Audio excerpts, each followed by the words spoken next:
Hello, I'm Cliff, Hi everybody, this is Jean. and welcome to Song Lovers Online. We, like everybody else in the world, are trying something new, so we're going to try to do some of these sessions, go through a few hymns. We'll learn some things about the hymns, and Jean will sing some hymns, and we'll just be filled with hymns. And you have to join me at home. I want to hear you singing. Huh, yeah, right. But yes, please sing along. The accompanying PDF that have each of the songs on it. So in addition to my notes, you'll actually see the music. So you can sing from that. How cool. Great. Our first song is We Shall Overcome. That's going to be number 227, but the music's right there, so who cares? This began life actually as a slave song. In 1792, there was a version published to the tune Sicilian Mariners, and you'll recognize Sicilian Mariners.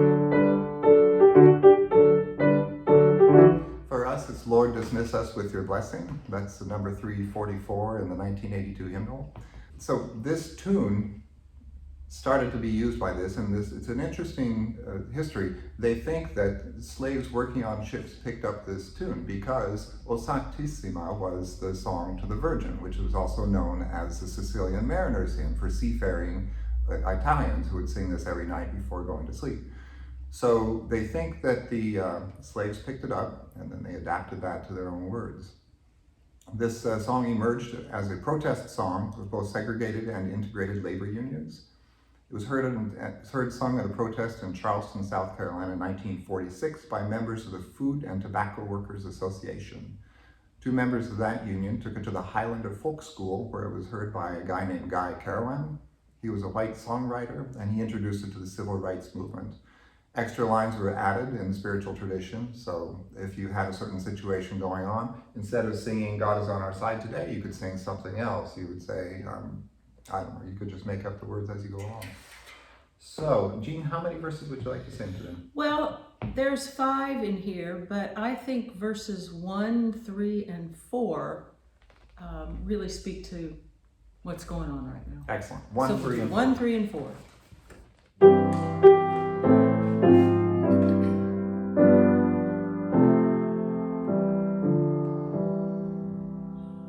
We shall overcome. We shall overcome. We shall overcome someday. Oh, deep in my heart, I do believe we shall overcome someday. God is on our side. God is on our side. God is on our side today.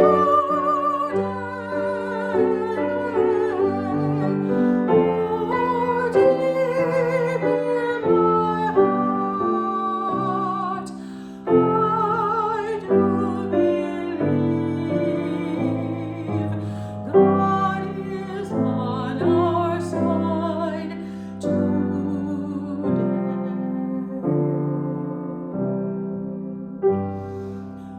We are not afraid. We are not afraid. We are not afraid today. Oh, deep in my heart, I do believe we are not afraid today.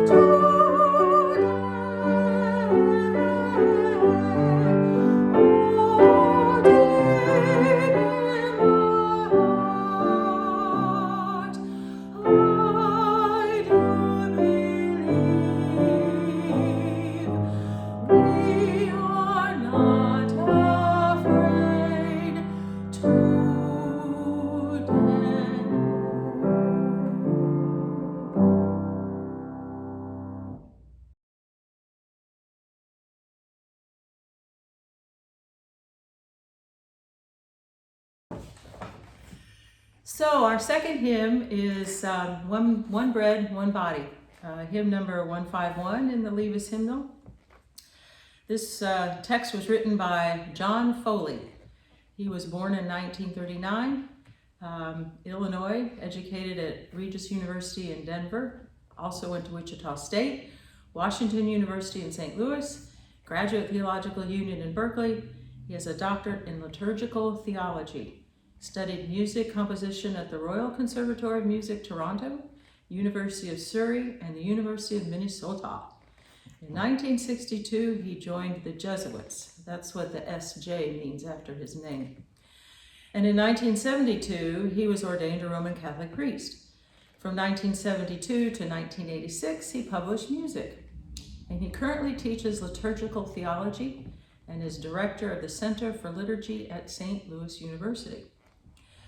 This is a very popular hymn. It's got 3 verses. The first verse is based on Corinthians 10, 16 through 17. The second, it's based on Corinthians, the whole thing. The first stanza comes from Galatians 3, 28. And then stanza 3 comes from, and I'm going to ruin this, the didactic. Didache. What's a didache? Well, it's an early Christian treatise, but I thought, well, golly, rather than me say it myself, we would ask a local theologian. So here he is. Well, hello there. Good morning. I heard Cliff was looking for a resident theologian and he couldn't find one, so he asked me. I hear you have questions about the Didache, which is a teaching. It's also known as the Lord's teaching through the 12 apostles to the nations, and it was believed to be composed in the form we have it now around 300 AD. So it predates the conversion of Constantine, when Christianity was still illegal, or at least was still not the state religion and not supported in any way, shape, or form, and certainly subject to persecution, but not too much before Constantine, because his conversion was shortly thereafter. A few important things to know about the Didache. The first is that it covers, it's only about 16 chapters, they call it, but the chapters are very short. It talks about the 2 great commandments, talks about the rituals of baptism and prayer and communion in that particular order, as well as the imploring to keep Christian community and the importance of Christian community, and it talks about how we should treat itinerant ministers and prophets who come through preaching the gospel, and how communities should welcome them. The Didache relies very heavily on the Gospel of Matthew. In fact, to the point that some scholars think that its origins may go back to the 80s or 90s when the Gospel of Matthew was being developed as well. Because if you look at the Didache's words on the Lord's Prayer, they are almost identical to Matthew, plus it directly quotes the Gospel of Matthew in a few places. So I hope that helped. I hope that in not being able to find a resident theologian, my answers would suffice. And I hope y'all are enjoying Song Lovers, and take care, and I look forward to seeing you all soon. Good to know that we have a local theologian running around, isn't it? Hey, yeah. Everybody needs one of those in their back pocket, don't they? And now we know all sorts of stuff we didn't know before. That's right. That's cool. Right. So we're going to sing this thing, and because it's such a popular hymn, we'll do all 3 verses.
Our next song is Just a Closer Walk with Thee. That's number 72 in the LEVAS.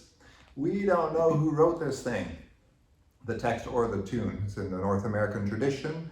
It may date from before the Civil War. Versions of it have been running around for a while, but here's the coolest story ever.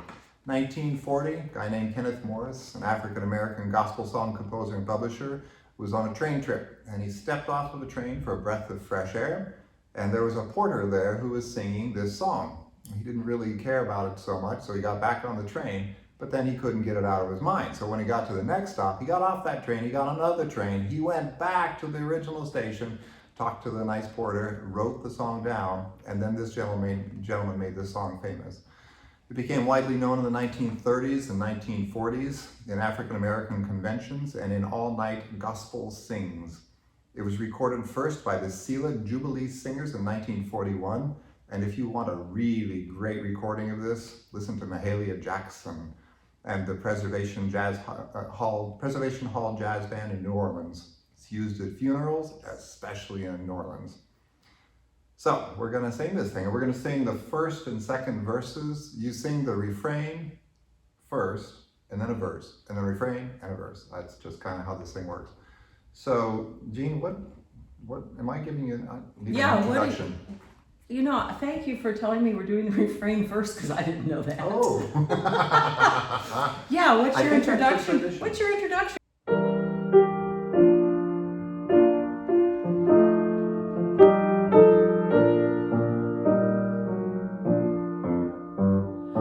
Just a closer walk with thee.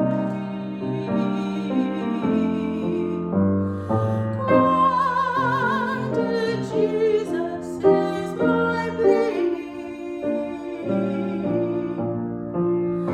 Daily walking close to thee. Let it be, dear Lord, let it be. I am weak, but thou art strong. Jesus, keep me from the wrong.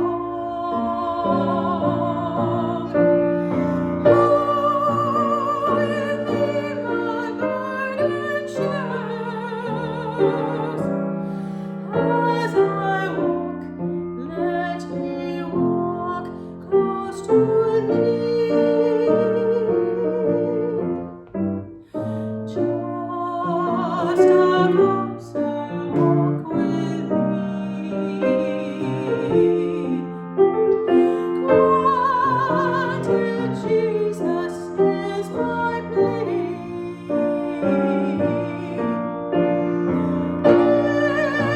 Daily walking close to thee.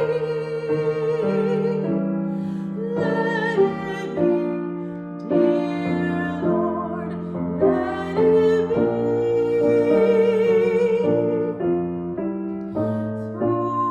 Through this world of toil and snares, if I falter, Lord, who cares? Lord, in thee my burden shares. None but thee, dear Lord, none but thee. Just a closer walk with thee.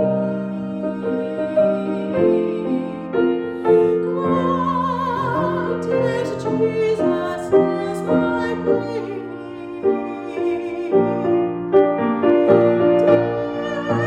Daily walking close to thee. Let it be, dear Lord, let it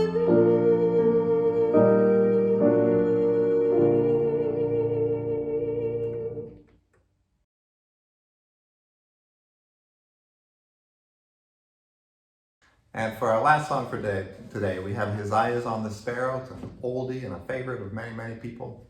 This was written by Sibylla Durfee Martin.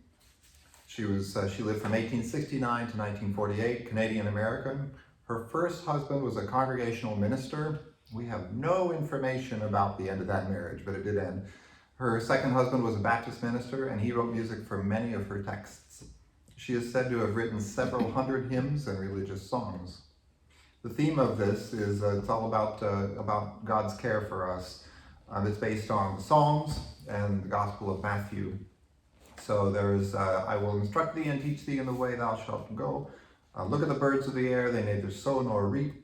And what's the other one? Are not two sparrows sold for just a couple pennies, and not one of them shall fall. Those are the three. There's a nice, interesting little story that Sibylla wrote about creating this hymn. Jean, you want to take it away? Sure. Sibylla Martin, who wrote the lyrics, said of her inspiration to write the song being based on these scriptures, early in the spring of 1905, my husband and I were sojourning in Elmira, New York. We contracted a deep friendship for a couple by the name of Mr. and Mrs. Doolittle, true saints of God. Mrs. Doolittle had been bedridden for nigh 20 years. Her husband was an incurable cripple who had to propel himself to and from his business in a wheelchair. Despite their afflictions, they lived happy Christian lives, bringing inspiration and comfort to all who knew them.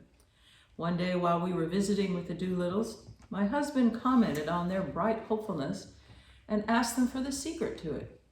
Mrs. Doolittle's reply was simple. His eye is on the sparrow, and I know he watches me. The beauty of this simple expression of boundless faith gripped the hearts and fired the imagination of Dr. Martin and me. The hymn, His Eye is on the Sparrow, was the outcome of that experience. That's sweet. Yeah. The name of the tune is Sparrow, and you'll notice in our hymnal we don't have names of tunes, but tunes should have names, and this one is called Sparrow. It was written by Charles Hutchinson Gabriel, 1856 to 1932, an American, born in Iowa and raised on a farm. Another interesting little tale, he had no musical training. He was quite musical though. One day he's walking through his town of Wilton, and the local Presbyterian pastor saw him. The pastor asked if Gabriel knew a good song for his sermon that week. Gabriel got the scripture lessons and the theme the pastor was planning, and he delivered the pastor a hymn by the end of the week. He became music director for Grace Methodist Episcopal Church in San Francisco and moved to Chicago, and by 1912 he was working with Homer Roadheavers Publishing Company. Had many pseudonyms, including Charlotte G. Homer, H.A. Henry, and S.B. Jackson. Gene, I think we ought to get some pseudonyms for you. Awesome. Could be fun. He is said to have written between 7,000 and 8,000 songs. Wow. Indeed. Well, here's one. Okay. What's the introduction? I don't know. What is your introduction? For his eye.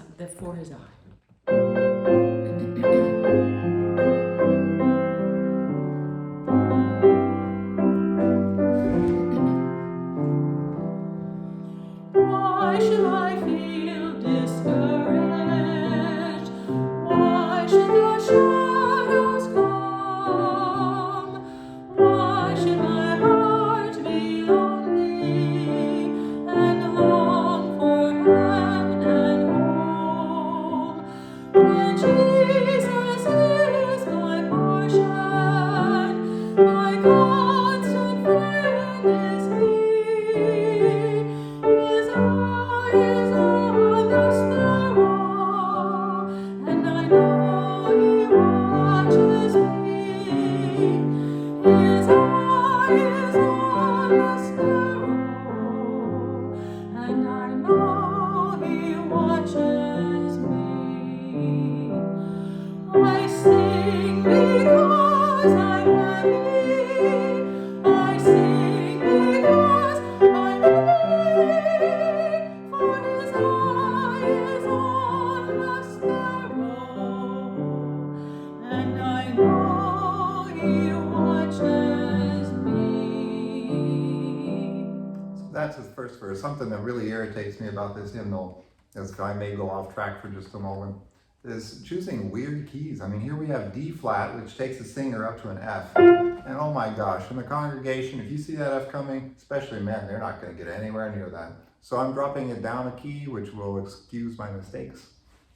And also for you that have perfect pitch and are singing along, and you're looking in your hymn book and you're going, what in the world is he doing? Now you know. Now you know. It's my fault. Second verse. Let not your heart be troubled. His tender word I hear, and resting on His goodness, I lose my doubts and fears. For by the path He leadeth, what once Him I may see.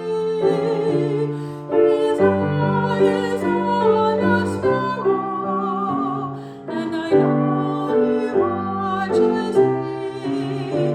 His eye is on the sparrow, and I know He watches me. I sing because I'm happy. I sing because I'm free. For His eye is on the sparrow, and I know He watches me.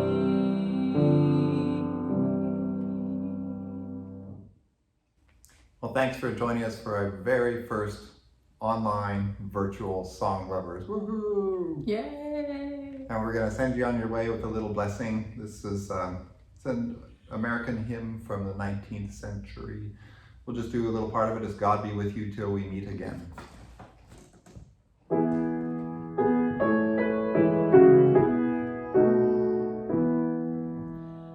God be with you till we meet again. By good counsels guide uphold you, with a shepherd's care enfold you. God be with you till we meet again.